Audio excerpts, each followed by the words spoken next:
Well, hello, good afternoon. This is Maisha Marie coming to do our Reading the Bible together.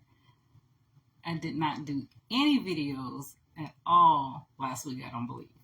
So I apologize that I didn't even make a post regarding that. But nevertheless, we are here today on this Monday, this Labor Day.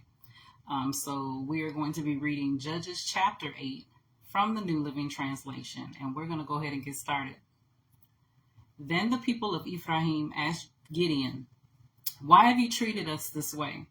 Why didn't you send for us when you first went out to fight the Midianites?" And they argued heatedly with Gideon. But Gideon replied, "What have I accomplished compared to you? Aren't even the leftover grapes of Ephraim's harvest better than the entire crop of my little clan of Abiezer? God gave you victory over Oreb and Zeb, the commanders of the Midianite army. What have I accomplished compared to that?" When the men of Ephraim heard Gideon's answer, their anger subsided. Gideon then crossed the Jordan River with his 300 men, and though exhausted, they continued to chase the enemy. When they reached Succoth, Gideon asked the leaders of the town, "Please give my warriors some food. They are very tired. I am chasing Zebah and Zalmunna, the kings of Midian." But the officials of Succoth replied, "Catch Zebah and Zalmunna first, and then we will feed your army."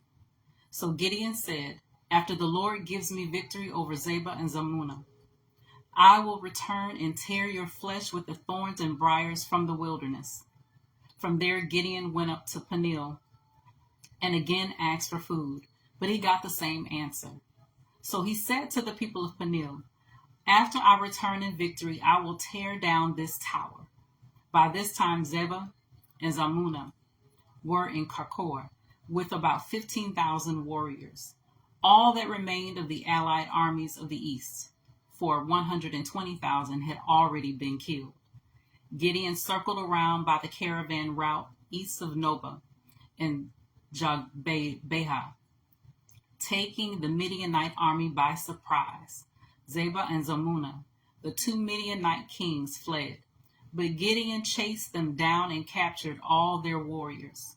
After this, Gideon returned from the battle by way of Heres Pass.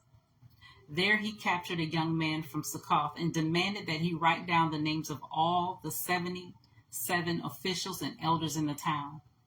Gideon then returned to Succoth and said to the leaders, "Here are Zebah and Zalmunna. When we were here before, you taunted me, saying, 'Catch Zebah and Zalmunna first, and then we will feed your exhausted army.'" Then Gideon took the elders of the town and taught them a lesson, punishing them with thorns and briars from the wilderness. He also tore down the tower of Peniel and killed all the men in the town. Then Gideon asked Zebah and Zalmunna, "The men you killed at Tabor, what were they like?" "Like you," they replied. "They all had the look of a king's son." "They were my brothers, the sons of my own mother," Gideon exclaimed.